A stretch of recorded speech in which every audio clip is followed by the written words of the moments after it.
Tov Boker Tov, Beshem Hashem, Naaseh Venatzliach. On est le Yudzaïn, le 17 du mois de Shvat et le 27 du mois de janvier, Be'ezrat Hashem. Un jour dédié pour la foi shlema de tous les enfants d'Israël, une fois de plus, ou Bichlalam, et Moratimi Akdoshav et Torah Yosef. Non. David Ben Yosef Gandous, Be'ezrat Hashem. Une grande réussite pour Yohan Lalou, Korshia Rudy, Claret Sued, Be'ezrat Hashem Israël, Zouari, et tous les autres par d'autres biais ou d'autres systèmes qui aident notre Be'ezrat Hashem, le Man Kol Am Israël pour tout le peuple juif, de divulguer la Torah, et ma collègue aussi qui fait Baruch Hashem beaucoup d'heureux.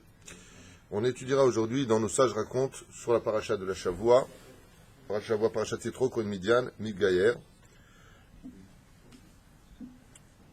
On a fait déjà plusieurs shiurim sur ce sujet-là, sur les guérim, les convertis, mais il faut reconnaître qu'ici il y a un converti exceptionnel, un homme dont la dimension est non seulement mondialement connue à cette époque, mais de qui plus est, n'a aucune raison de se convertir.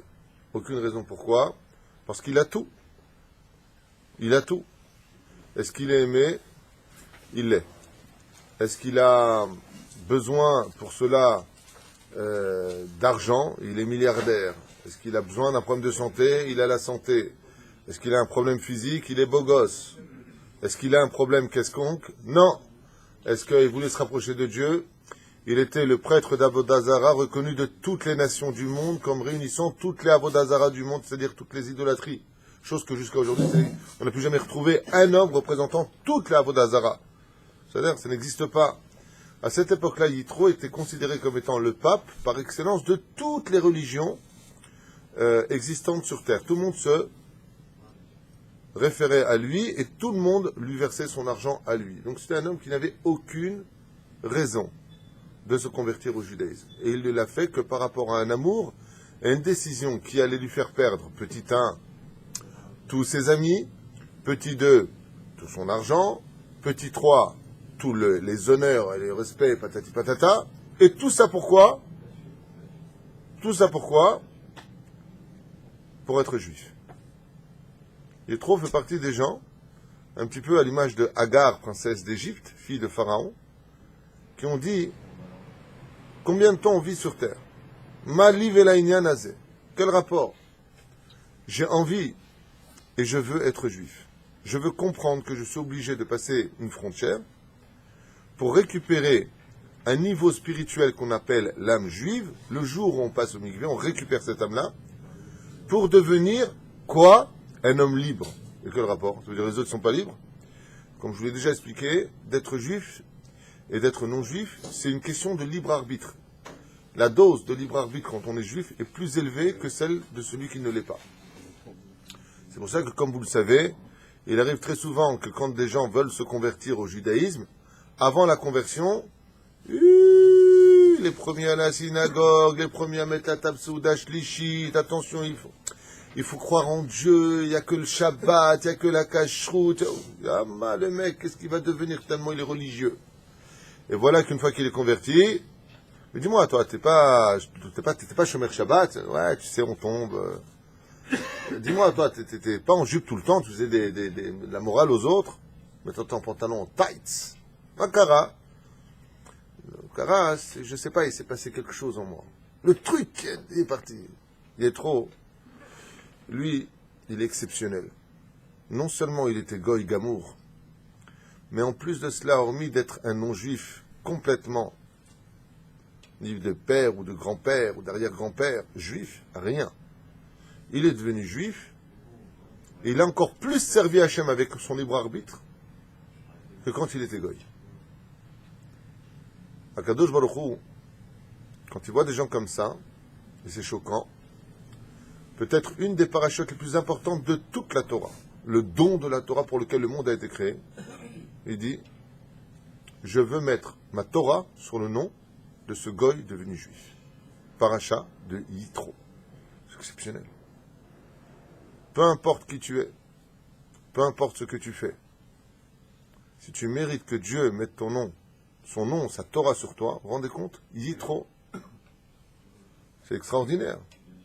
Akadosh Baruch Hu zika et Am Israël que quand on pose la question, on dit à un enfant, dans quel paracha Dieu il a donné la Torah, tout le monde répond, paracha de Yitro. La paracha de Yitro. Bon, les Tunisiens, eux, ils font la pièce montée. Ils m'ont posé la question. J'avais fait un cours sur ça d'ailleurs, je crois, il y a 2 ans. C'était un des premiers cours qu'on avait fait enregistré sur la Souda de Yitro, puisque demain soir, jeudi soir, c'est juste la Souda de Yitro. Juste, vous pouvez lui dire qu'il avait parlé dehors, parce que j'ai l'impression qu'il y a quelqu'un qui parle au téléphone, et il s'est cru chez sa mère. Hein? Souda Yitro, c'est vraiment quelque chose d'émettre, c'est... Souda Rabat. De quoi? Non, c'est un minage qui est important, on en entend parler, mais je veux dire, les Tunisiens... On en entend parler, tu oses dire comme ça, on entend parler de la Séouda que font les Tunisiens dans des petites... des petites dinettes comme ça. Bon, en 2 mots, je vous fais ça, mais à toute vitesse. 5 minutes sur Yétro, Séouda Yétro, puis on revient sur notre sujet. En l'honneur de Yétro d'ailleurs. D'ailleurs, quel rapport y a-t-il entre Yétro et les Tunisiens, premièrement? Deuxième, aucun, dit-il, l'Oranais. Marocain. On est marocains. Baruch Hashem, Baruch Hashem. T'en viens la rabotaille. Marrakech, vous allez comprendre tout de suite. Il y a à peu près 3 siècles de cela, en Tunisie, il y a 280 ans à peu près, a démarré une épidémie extrêmement violente, qui a dépassé de très loin les compétences médicales, surtout à cette époque. Cette maladie a frappé tout le monde, les grands comme les petits. Seulement, comme les anticorps des grands étaient déjà bien formés, les enfants qui, eux, étaient beaucoup plus fragiles et non vaccinés sont morts les uns après les autres. Et ça a été une crise terrible en Tunisie, où, l'oralenu velo alechem, les gens enterraient leurs petits-enfants. Yesh veyesh. Yesh veyesh. Écoutez bien la suite. Les médecins ont dit pour cela, il va falloir donner beaucoup plus de vitamines. Et en d'autres termes, ce qui manquait aux enfants pour pouvoir lutter contre cette maladie, c'était un maximum de fer. Et le fer, où est-ce qu'on le trouve essentiellement? Dans la viande rouge. Dans la viande. Seulement, comme les Juifs de Tunis n'avaient pas beaucoup d'argent, et qu'ils ne pouvaient pas acheter cette viande, ils achetaient une viande qui était gratuite et facile d'accès. Ils créaient des cages, ils mettaient du pain à l'intérieur, des miettes de pain, et dès que les pigeons rentraient à l'intérieur, la trappe se fermait sur eux, ils prenaient ces pigeons, ils faisaient la shrita, ils faisaient cuire ce pigeon et ils le donnaient à leurs enfants. C'est là. J'ai jamais goûté ça. La caille, c'est bon. Le pigeon, c'est bon aussi. C'est bon. Le pigeon, c'est bon? Oui. Vous avez déjà mangé du pigeon? Oui. Il y a certains moments, ils ont fait une shrita, le pigeon à Paris. Il y a à Paris, au Bahut, ils avaient fait. On avait mangé ça, c'est très très bon. Ah bon, le pigeon, c'est bon. D'accord. Pourquoi c'est pas moutard? C'est un animal pur en plus. Je l'avais acheté trop et... Ouais, vous avez une tête de plus en plus de... On est ce qu'on mange, à ce qui paraît. Une tête de pigeon. C'est plus fois, hein. Pas plus. Ça ressemble à du poulet, non? Bémet, tu veux savoir. C'est un peu plus fin que le poulet. Ah, c'est un peu plus... Ah oui, c'est plus fin aussi physiquement. Hein. Il est plus foncé que le poulet. La chair est plus foncée que le poulet. Il fait cuire au four, ouais, jamais. Cuire au four et tout ça. Top, il a fait, Manem. Tu mangerais, toi, du pigeon, Gérard? Moi, ça m'a dit... Et du rat? Non, c'est Top, il a fait, mais en tout cas... le pigeon, c'est raffiné. C'est très raffiné, très bien. Non, mais de toute façon, tu as raison. Je vois pas la différence entre un pigeon et un poulet, juste qu'on est habitué à plus manger le poulet que le pigeon. En tout cas, à cette époque en Tunisie, ils mangeaient beaucoup de pigeons. Et on dit d'ailleurs un pigeon en hébreu, Yona. Donc déjà, vous comprendrez qu'il y a un rapport avec Yétro par rapport à Yona. Et quel rapport entre Yona et Yétro? On va y arriver doucement, doucement. Donc les enfants ont commencé, si vous voulez, à prier. Et le rabbin de cette époque, dont le nom m'échappe en ce moment, puisque d'ailleurs aujourd'hui c'est la Iloula de Rabbi Chaim Ipal Zecher Tzadik Kadosh Bracha, mais lui il était de Turquie. Là on est chez les Tunisiens. Eh bien, il avait tout simplement demandé aux enfants d'Israël de se réunir dans les synagogues, les grandes synagogues principales à Tunis, et de prier pendant Shabbat Kodesh Hachem de tout leur cœur pour que l'épidémie cesse. Et s'est passé un miracle incompréhensible, sans aucune raison, ni rationnelle, encore moins logique, mais carrément miraculeuse. Et quel a été le miracle? C'est que sans aucune raison, la maladie, le virus, cette épidémie a totalement disparu en une seule journée. Et cette journée-là, c'était tout simplement Shabbat de Yitro. Ah ouais, heureusement que c'était pas noir, on aurait fait la Teva, il dit. T'as raison. Aval, Perouche Adabar, que le jour de ce Shabbat-là, même les enfants qui ont été atteints de cette maladie, le miracle a été grandiose. Ceux qui l'avaient déjà, ceux qui étaient sur le point de rendre l'âme, que Dieu nous protège, souriant, qu'Ilou, il n'y a jamais rien eu. Sur ce, les Juifs de Tunis, et pas simplement de Tunis, jusqu'à la frontière algéro-tunisoise, je ne sais pas comment on dit, en tout cas, une des régions de l'Algérie aussi a été touchée par cela, c'est la Constantine. Les Constantinois, si vous avez remarqué, ils ont presque les mêmes tamim que les Tunisiens, et on a les mêmes minagim. Pourquoi? Parce que c'était une frontière. Et depuis, les Juifs de Tunis, tous les jeudis qui précéderont le Shabbat de Yitro, ont l'habitude de fêter, aujourd'hui on appelle ça aussi la fête des garçons, mais ils ont l'habitude de faire une fête pour ne jamais oublier le miracle que Dieu a fait pour les Juifs de Tunis à cette période où les enfants par milliers étaient décédés. En souvenir des enfants, on a l'habitude de préparer des plats qui sont tout petits. C'est pour ça qu'on prend des petits plats, des petits makroud, des petits coquelets, ce qu'on a l'habitude de donner à manger, une petite pièce montée pour chaque enfant au nom de chaque enfant, se souvenant et remerciant Akadosh Baruch Hu de cet extraordinaire miracle incompréhensible d'une maladie qui est arrivée, venue de nulle part et qui est repartie sans aucune raison valable. Rien n'a été fait pour cela. Et on a l'habitude, pourquoi de faire ça à Yitro? Parce qu'on a estimé que c'était par le mérite de Yitro que Béhémet les choses se sont faites. Al-Pisod, c'est avéré que le Hari Akadosh ou le Rama de Pano, je ne me rappelle pas dans un des deux livres, il est stipulé là-bas que Yona, le prophète d'Israël qui devait justement convertir rappeler la Teshuvah de la ville de Ninvé, n'était autre que la réincarnation de Yitro. Donc on trouve aussi un lien au nom d'un prophète venu pour rapporter les Juifs à la Teshuvah, comme les Juifs de Tunisie avaient fait Teshuvah ce Shabbat-là en disant Hachem, Daï, Bémet, on redevient sérieux dans les Shmiras de Shabbat et tout ce qui va avec. Et qu'est-ce qu'il donne à manger? Du Yona. Yona, c'est un remèze au prophète d'Israël qui, selon les sages, n'était autre que la réincarnation de Yitro. Car Yona, par excellence, est le prophète juif qui s'occupe des Goïm. Tous les prophètes se sont occupés comme Yecheskel, Ishayahu, Yirmiyahu, Amos, Tsephania, Yoël, du peuple juif. Le seul prophète parmi les 12 petits prophètes que l'on voit s'occuper particulièrement des nations du monde, et pas d'Israël, même s'il s'occupe d'Israël, c'est justement le prophète Yona. Et Yona veut dire en traduction pigeon. Et c'est lui qui était la réincarnation de Yitro. Pourquoi? Comme je vous l'avais déjà expliqué, quand tu fais tes chouvas, il ne suffit pas des fois de dire simplement pardon, mais il faut aussi aller réparer ce que tu as fait tomber. Hachem fait toujours en sorte que les événements te mèneront à rencontrer ce pourquoi tu es revenu sur terre. Ramène à la Teshuvah ce que toi-même tu as fait tomber dans la déchéance. Étant donné que Yitro était prêtre d'Avodazara et qu'il avait fait tomber des gens les uns après les autres dans des croyances qui ne voulaient absolument rien dire, il était donc du devoir de Yitro, une fois devenir juif, de retourner et de ramener ces gens à la raison et au monothéisme, bien entendu dans le calme, sans couper des têtes, sans couper des mains et sans hurler à tout va, si tu fais ça je te tue, mais tout simplement, il a ramené des gens en les mettant en garde sur la valeur du monothéisme et Baruch Hashem, l'existence d'un Dieu unique. C'est Yitro, redevenu Yona, qui ira dans la ville de Ninvé et rappeler tous ceux qu'il avait, entre guillemets, dans un Gilgoul précédent, fait tomber, ramener à la Teshuvah. Et il réussira sa mission, comme le précise d'ailleurs le texte, même si après ils retomberont. Mais en tout cas, lui, il les a remis au point de départ, desquels ils avaient fait chuter. Là, c'est donc qu'il les a remis dans cette situation. Un nouveau démarrage, à zéro, Chosrim, Bitchuvah, Shlema. Une grande Teshuvah. Bon, maintenant, ce que je viens de vous dire maintenant en quelques phrases, c'est pris de tel livre, de tel livre, de tel livre, pour expliquer un petit peu la situation. Plusieurs raisons nous ont été données sur pourquoi un homme comme Yitro, qui avait absolument tout. Moi, j'ai rencontré un non-juif, c'était pendant Pessah, à Paris, qui voulait absolument se convertir au judaïsme. Et à force de discussion avec lui, je lui ai dit, mais Bémet, pourquoi tu veux vraiment te convertir au judaïsme? Qu'est-ce qui te pousse à ça? Reste non-juif, tu peux être très bien un bon goy, reste un bon goy.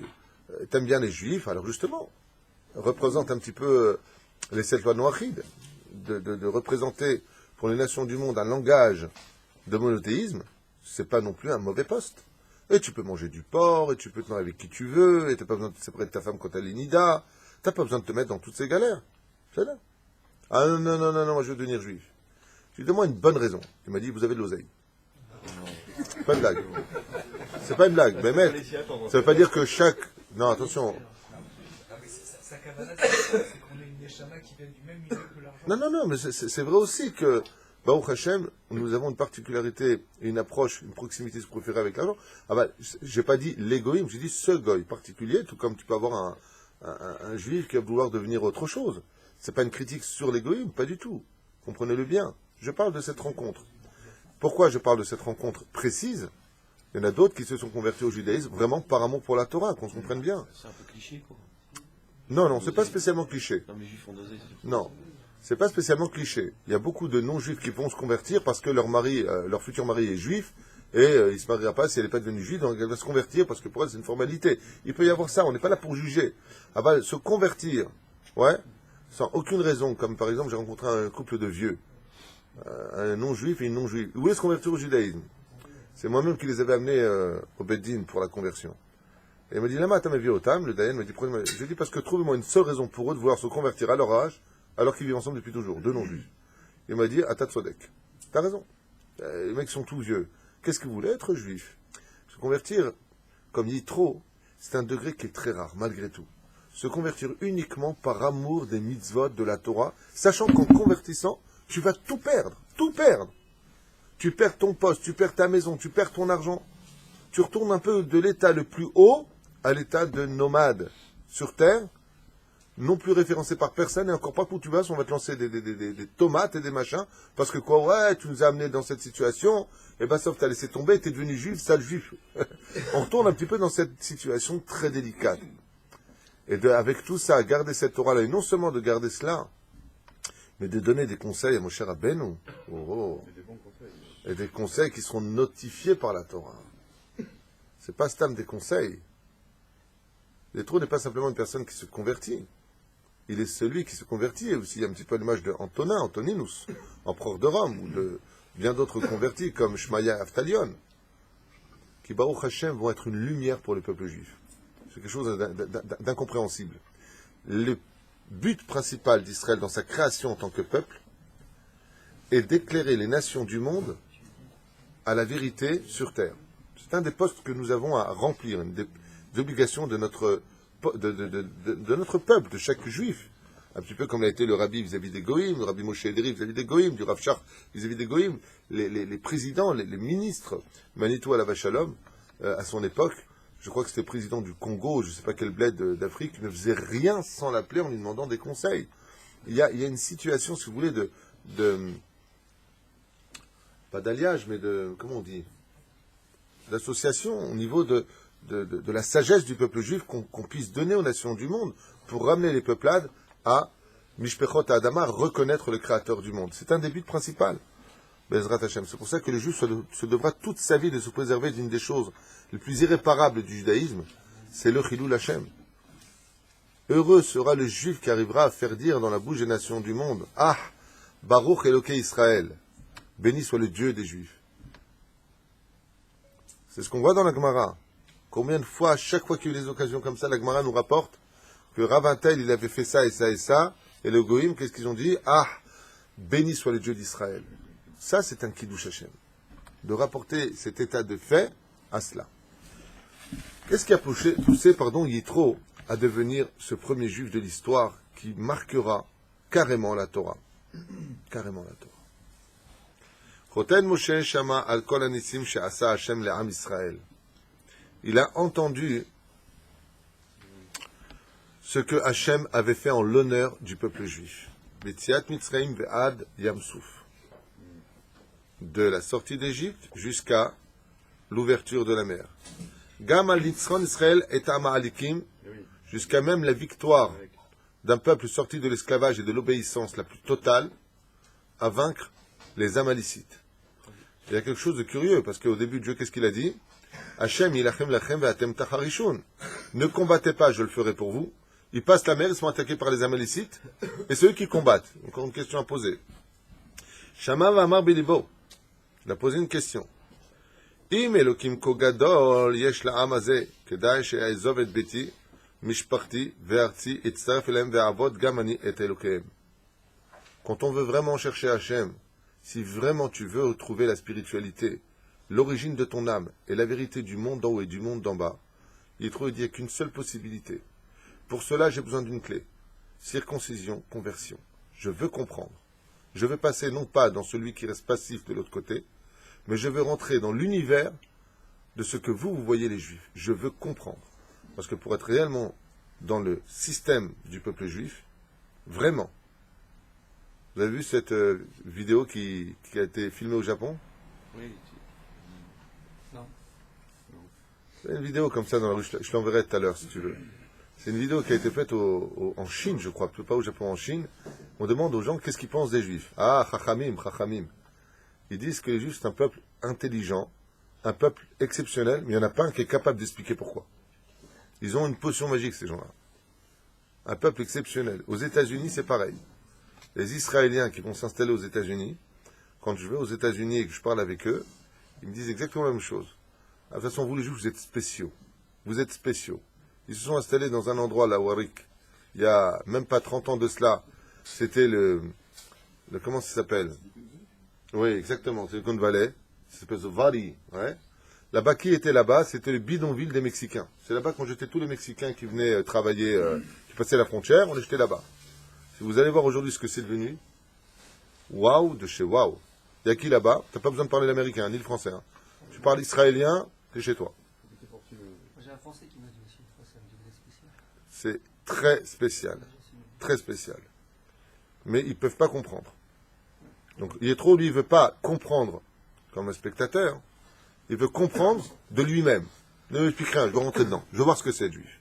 Moi, j'ai une question, s'il vous plaît. Maintenant, je voudrais juste... Oui. J'ai une question sur que j'ai pas compris. Rachid dit que Yitro, il a entendu que Machiasa, qu'il a ouvert Yam Souf et Milchamat Amalek.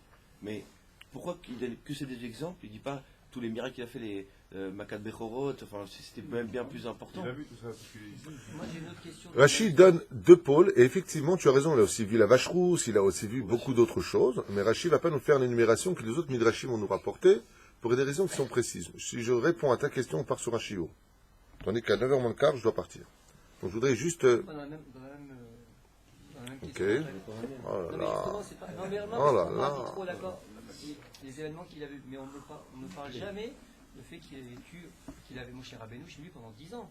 Plus de 10 ans même. Pourquoi on ne parle jamais? On en parle. Non. Oui, on en parle, excuse-moi, mais le fait qu'il a été quand même.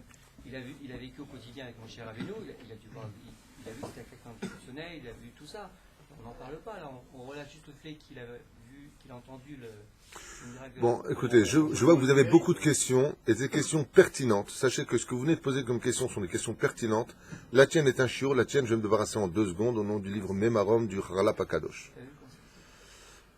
Lui il dit, mais je comprends pas, pourquoi dans ce cas-là on ne nous a pas parlé du ta'alir de la conversion de Moshe Rabbeinu? De Yitro, pardon. Tu as bien fait de me reprendre, de Yitro. Yitro, déjà depuis longtemps, se posait des questions précises.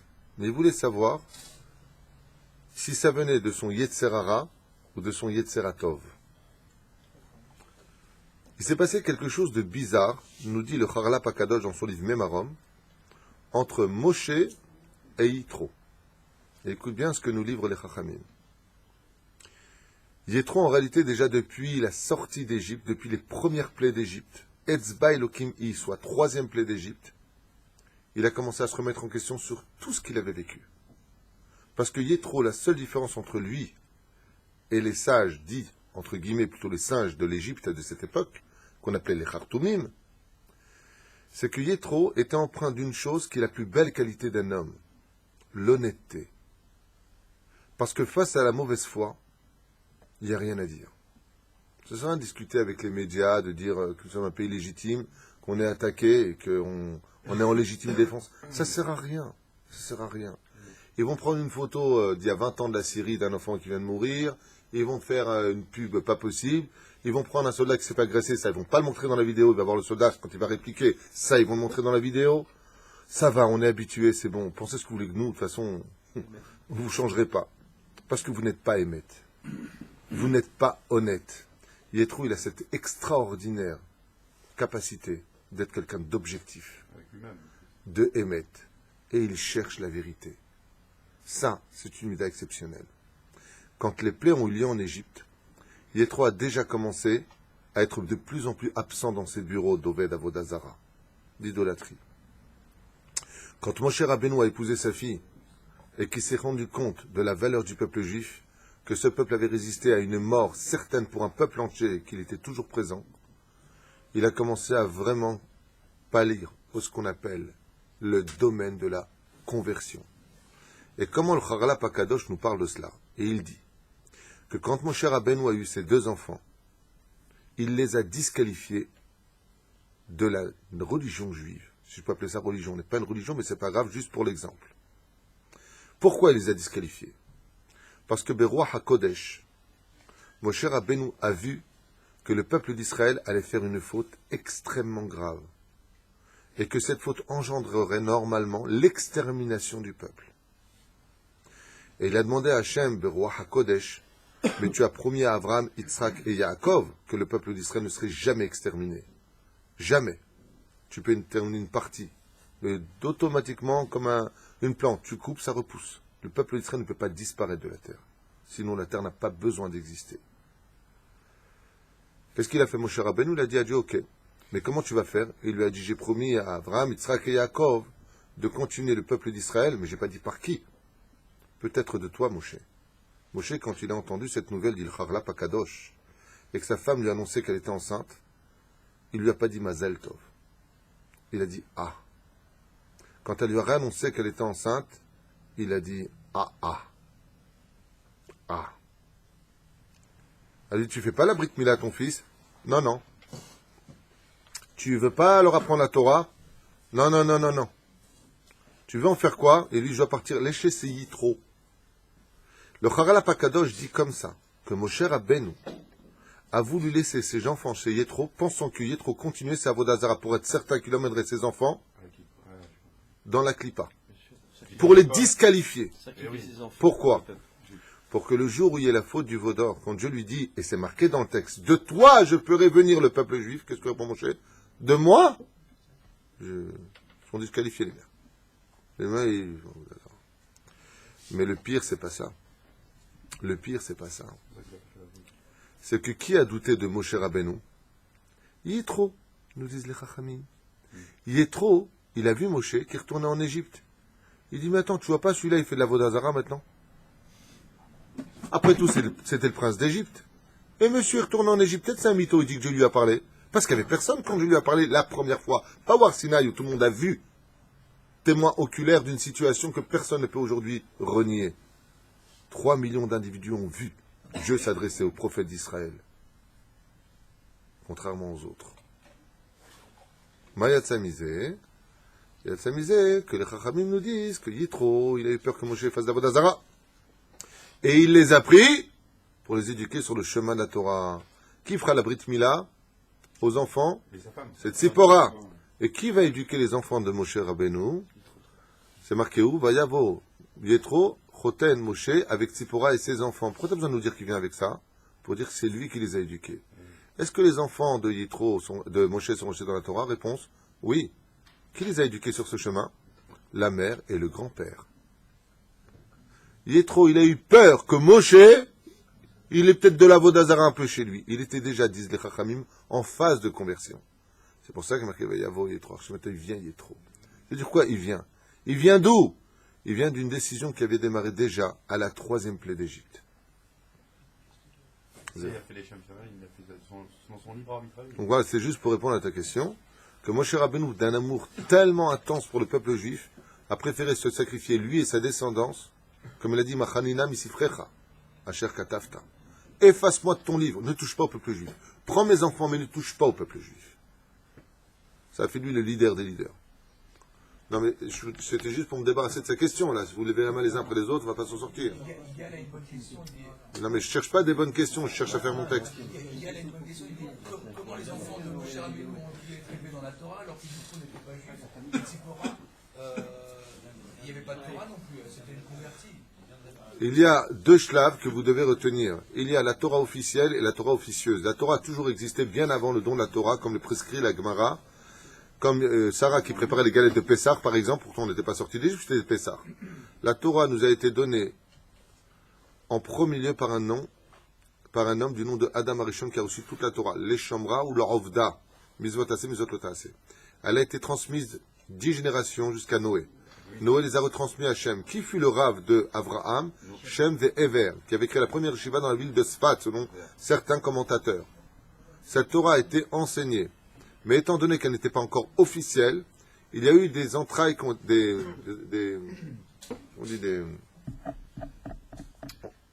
fissures. Non. C'est marrant que vous n'arrivez jamais à m'aider dans ce que je veux dire, mais c'est pas grave, donc j'ai vraiment pas d'aide. On arrive souvent. Ils ont entravé, on pouvait se permettre d'entraver, c'est pas encore officieux. Voilà ce que je voulais dire. Peu importe. Ayou Mikrim Yotzim Minaklal Be'etzem ou Bnei Israël, les Avot Akdoshim, ils ont pu faire exception à la règle. Comme par exemple quoi? Comme par exemple épouser deux sœurs. Ou alors Moshe Rabbeinu est né d'une union interdite, puisque Yocheved s'était remarié après son divorce avec un homme, divorcé de lui pour revenir vers son mari. Les Chachamim disent Lokashia, c'est avant le don de la Torah. C'est avant le don de la Torah. Après le don de la Torah, c'est devenu officiel. Mais la Torah a toujours existé. Elle a été transmise de génération en génération, Bezrat Hashem, jusqu'au moment où, de façon officielle, aussi bien pour Israël, qui lui a appris à Yitro. Mais tu as oublié un détail, Haboubi. Tu as oublié un détail. Qu'est-ce qu'il a dit Pharaon, pas Yitro? Mi Hashem, chez Shema Bekolo. Qui est Dieu? Je ne connais pas celui-là. Je sais ce qu'ils faisaient les goïms. Ils apprenaient notre Torah. Tout le monde connaissait la Torah. Avraham Avinu a divulgué la Torah. Tu es là? Je te réponds à la vérité sur un pied, parce que c'est encore un long sujet, et j'ai tellement de choses qui se bousculent dans la tête à te répondre, mais c'est pas du tout, vous m'avez tué, Yatik Koubéjik al-Hayr. Alors, je ne peux pas être tranquille 2 secondes ici, je ne peux pas faire un cours tranquille. Ma'aya de Kiryat Yamsouf. Qu'est-ce qu'il a vu exactement dans Kiryat Yamsouf? Il est marqué là-bas un verset dans le premier chapitre de Shir HaShirim, à propos justement du cheval, ou plutôt de la jument de Pharaon. Hein? Shir HaShirim, sur Shirat Hayam. Qu'est-ce qui est marqué là-bas? Les Soussati, Belirbe Paro, Dimiti Rayati. Hashem Ishman Virahem. Je vais vous traduire ce que cela veut dire. En traduction, ça fait fuir. Shir HaShirim dit, j'ai vu ma femme comme j'ai vu la jument de Pharaon. C'est super. Ça va, mon poulain? Quel rapport y a-t-il entre la jument de Pharaon et le fait qu'un homme dise de sa femme, je t'ai vu comme la jument de Pharaon? Réponse de Chachamim, comme l'a enseigné Rabbi Avraham, Shem Eshur Hayou. Réponse de Chachamim, pourquoi Dieu a-t-il puni la jument de Pharaon avec Pharaon dans l'océan glacé qui les fracassèrent dans 4 dimensions de punitions différentes les unes des autres? Le cheval, lui, il n'a rien fait. La jument, elle n'a rien fait. Et là, seulement, étant donné que la jument a aidé Pharaon à poursuivre les Hébreux, si tu t'associes à quelqu'un pour le mal, même si tu n'as rien fait, mais tu t'es associé avec lui pour le mal, tu subiras la punition qu'il subit. Car automatiquement, quand tu t'accoles à quelque chose, vient le fameux verset de la Gemara de Maseret Avot, Oy le Racha, ve Oy le Shreno. Malheur au voisin d'un rachat, parce que ton mur est mitoyen avec lui. Pour cela, tu donc soutiens par un mur mitoyen, mais le voisin, il n'a rien fait. Malgré tout, éloigne-toi de lui. Comme Yaakov a voulu sortir du ventre de sa mère pour ne pas être le voisin de Esav, Ruchabbat Sadik. Beotamida, de la même façon, eh bien, le sous de Pharaon, la soussa, de Pharaon, les Soussati Berichbe Paro Dimiti Rayati. Je t'ai imaginé, toi, mon épouse, comme elle, pour enseigner que l'homme dit, tu vois, la jument de Pharaon a été punie de la même punition que Pharaon, parce qu'elle l'a soutenu. De la même façon, toi, ma femme, qui me soutient, grâce à toi, je peux étudier la Torah, dit le roi Salomon. Grâce à toi, je peux divulguer la Torah, je peux me lever Chatzot Laïla. Grâce à toi, je peux me donner plus de mitzvot parce que tu me soutiens dans mon travail. Alors on dit, Dimitir Rayati. Tout comme la soussa de Pharaon, la jument de Pharaon a été punie avec Pharaon dans l'eau. De la même façon, toi, ma femme, Dimiti, je t'ai imaginé prendre le salaire de toute mon étude. Ça, c'est le Shirachirim, ce qu'il veut dire. Et c'est ce que comprend Yétro. Comprend Yétro maintenant que s'il s'associait à l'Égypte et qu'il restait là où il était, lui aussi serait atteint tôt ou tard de cela. Alors Yétro, bien entendu, on pourrait penser ici qu'il a un intérêt. Non, il y va par amour. Les Soussati, Kain Rayati. Baruch Hashem, c'est toi que je veux voir. C'est toi maintenant auquel je veux adhérer, le peuple juif. Et Tzarech Elohim va avoir Gam Ani et Elokehem. Donc il a vu Kiryat Yamsouf. La première d'entre elles, c'est que malgré tout, d'être capable d'aller contre la nature des choses, c'est un degré que Yétro veut atteindre. Être capable d'être au-dessus de la nature. Le seul peuple qui est capable d'être au-dessus de la nature dans l'histoire, les choses sont naturelles. Il n'y a qu'un seul peuple qui est capable de cela. D'être capable de monter au-dessus du soleil. Lorsque tu apprends ça, En Hadash Omer dans Michelet, le roi Salomon, Tahat Hashemesh. Aval Me'al Hashemesh, Yesh Hadash. C'est-à-dire, rien n'est nouveau sous le soleil. Mais au-dessus du soleil, il n'y a que du nouveau. Pour être capable d'être au-dessus de cela, comme la Gemara à l'ancienne dans Maseret Shabbat, page 156, là-bas on dit que Moshe Rabbeinu, que Akadosh Baruch Hu a pris Avraham, comme c'est marqué aussi dans la Torah de Lech Lecha, Parashat Lech Lecha, il l'a mis au-dessus des constellations. C'est-à-dire, donc, pour avoir une meilleure vue du fonctionnement du monde, il faut monter au-dessus des constellations. Pour cela, Bezrat Hashem, il voit qu'une mer s'ouvre en l'honneur du peuple juif et se referme en l'honneur du peuple juif. Donc ça, c'est naturel ou pas? C'est surnaturel, on peut le dire. Vous avez même vu le film de Cécile B2000, comment ça s'ouvre de chaque côté. Même moi, j'ai eu peur. Zavar Rishon. Davar Sheni, Milhamet Amalek. Asbon, on irait Beyahad. Il est préférable pour moi de tout laisser tomber pour appartenir à un peuple que Dieu accompagne dans chacune de ses pensées, de ses paroles et de ses actions. La Kachito a Tzipora Bito Eshet Moshevet Shnebanea. Yétro a pris son fils, sa fille, et ses deux fils. Shayu Etzlo, qui était chez lui. Azavet Bito Amfoar. Et là, ce que je vous ai dit est marqué dans le Midrash. Et il laissa sa villa hors du commun. Et son or, et son argent, arabe, incommensurable. Ve'alach el amidbar lechapes et ben Israël. Et la seule chose qui l'intéressait, c'était de se joindre aux enfants d'Israël pour appartenir à cette nation.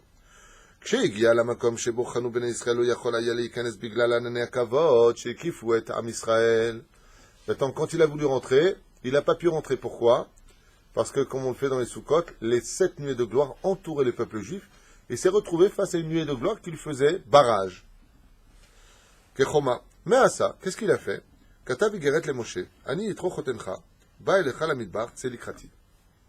Il a pris une igeret, il a dit, moi je ne peux pas rentrer. Qui était de l'autre côté de ce nuage à l'intérieur du peuple? Les gardiens des 12 tribus, c'était la tribu de Dan. Ils étaient toujours en dernier. Forts, puissants, rapides. C'est eux qui se tenaient derrière le peuple juif, à regarder qui serait le plus en retard. Ils ont lancé une igeret, c'est une lettre. Et il lui a dit quoi? Ani chotentra yitro. Je suis ton choten yitro. Je posais la question tout à l'heure en disant, quel rapport avec Amalek?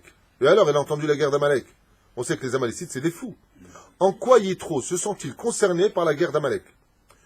L'occasion, tout simplement, d'aller se convertir sans être, et en étant certain d'être converti. Et pourquoi? Qui est Amalek? D'où vient cet enfant? Une femme du nom de Timna, comme je vous l'avais déjà expliqué dans un shiur précédent, avait demandé à Abraham, Yitzhak et Yaakov de se convertir. Et elle fut refusée à cause de son nom. Timna vient du mot en hébreu les Imana. Celle qu'il faut absolument éviter. Pourquoi? Parce que Beroch HaKodesh, ils ont vu en elle une clipa qui était très dure. Quelque chose en elle qui n'allait pas. Les 3 avotes l'ont refusée. Quand elle est partie voir Yaakov, elle lui a dit, tu peux me donner un de tes enfants, des 12 tribus? Yaakov lui a dit non. Je ne te convertis pas et tu n'épouseras pas un de mes enfants. Alors elle est partie voir qui? Esav.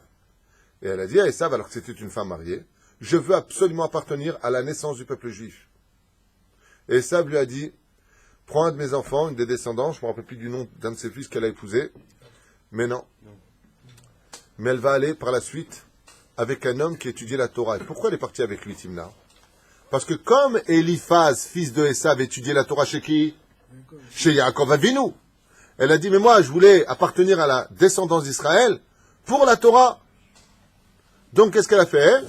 En tant que femme mariée, elle est partie avec Eliphaz. Elle l'a fait tomber dans son lit, et elle est tombée enceinte. Et qui est né de cette union? Amalek. Voilà ce qu'a entendu Yétro. Yétro dit, Amalek, il a attaqué le peuple juif. Il faut que je cours me convertir maintenant. Pourquoi? Parce que j'ai un argument béton armé dans les mains. Moshe, je viens me convertir comme qui? Comme Timna. Tu te rappelles de Timna que vous avez refusé de convertir? Qu'est-ce que Dieu a fait descendre de ce manque de lucidité, entre guillemets, que je dise une chose pareille des Havot? Aval, vous avez refusé de la convertir, disait Chachamim. Et qui est sorti de lui? Un ennemi éternel du peuple juif. Donc viens vite me prendre, parce que moi aussi je viens pour appartenir à la naissance du peuple juif. Donc il a entendu la guerre d'Amalek, il a entendu que la descendance de Timna déclara une guerre indéfinissable contre le peuple juif. Il va se servir de cette guerre en disant, tout comme vous avez fait l'erreur de refuser cette convertie, qui va donner naissance à celui qui cherchera votre mort toute votre vie durant, comme Aman, Hitler, il marche Zichron. De la même façon, ne me refuse pas, parce que je viens vraiment les Shem Shamayim. Sois bien lucide dans ta décision. Première explication. Ça, c'était pour te répondre à pourquoi Amalek. Ça, je vous ai fait Yamsouf, et je vous ai fait Amalek. Il y a encore beaucoup de choses à dire, Aval. Chayvim Nitkadem. Ah. Maintenant, il est trop, je vous dis la vérité. Pourquoi aussi il vient se convertir? Comme je vous l'ai déjà dit, quand une personne part de ce monde, elle a certainement fait du bien, mais il est fort probable aussi qu'elle n'ait pas réparé certains mal qu'elle ait fait. Comment ça se passe dans les cieux? Il y a deux options. Ou cette personne retourne entièrement réparer le mal qu'elle a fait, ou si le mal qu'elle a fait appartient à une klipa qui venait... je ne vais pas rentrer là-dedans, enfin bon. Il arrive que d'autres neshamot se lient à nous, en deux mots. Et donc, qu'est-ce qu'il fait Hachem? Il prend le bien, il l'enlève, et il prend le mal, et il l'enlève. Ce qui fait que c'est une même âme, et le mal va aller se réparer. C'est le cours de lundi soir. Sur ce d'Achashman, mais tu n'es pas là, Roger. Ouais, hey.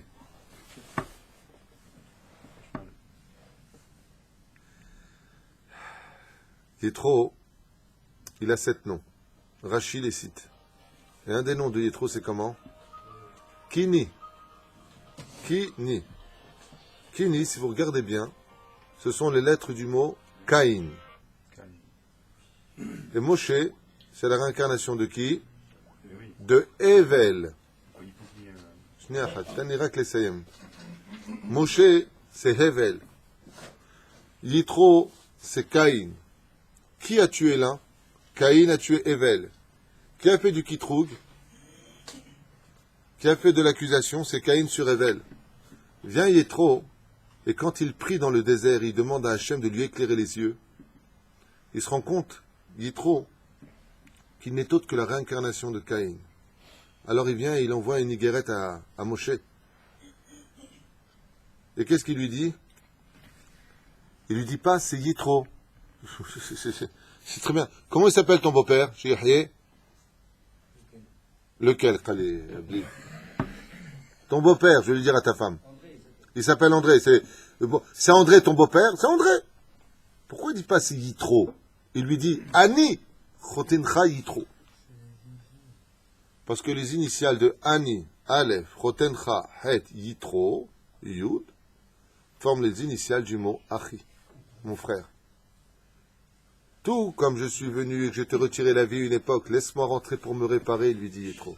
Ani Chotencha Yitro. Je suis Caïn, ton frère. Evel, reçois-moi, je suis venu me réparer. J'ai été jaloux du korban que tu as fait. J'ai été jaloux de la femme que tu avais. Je te ramène ma fille. Je te ramène Tzipora. Prends-la, elle est à toi. Je regrette. C'est le tikkun de Caïn. C'est pour ça que la Rashi nous dit Ushmo Kini. Kini Ochot Caïn. Et il est venu se réparer pour montrer Bezrat Hashem qu'en réalité des réalités, quand un non-juif se convertit au judaïsme et qu'il redevient juif, ce n'était autre qu'un juif d'origine, réincarné dans des corps de non-juifs qui retrouve sa place initiale dans le puzzle de l'histoire du peuple juif. Lo pachot velo yoter. Baruch Adonai Leolam. Amen ve amen.